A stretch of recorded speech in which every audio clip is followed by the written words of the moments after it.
ថ្ងៃមួយឪពុកនិងកូន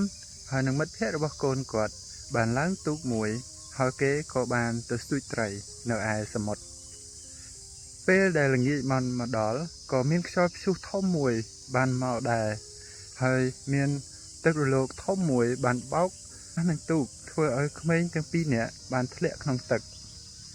ឪពុកមានកង់ឡានហើយខ្សែ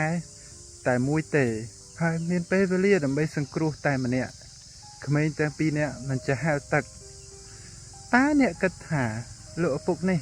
នឹងសង្គ្រោះមួយណាកូនជាទីស្រឡាញ់ឬក៏មិត្តភ័ក្តិរបស់កូនម្នាក់នោះចម្លើយគឺបានប្រាប់ថាលោកឪពុកបានបោះកង់ឡានទៅឲ្យមិត្តភ័ក្តិរបស់កូនគាត់ហើយកូនគាត់បានលង់ទឹកស្លាប់បាត់សំណួរសួរថាហេតុអ្វីតើសេចក្តីស្រឡាញ់របស់ឪពុកគួរតែធំជាងនេះទៅដឹងហេតុអីបានជាគាត់ទៅសង្គ្រោះមិត្តភ័ក្តិរបស់កូនគាត់ជាជាងកូនគាត់ចម្លើយគឺថាកូនរបស់គាត់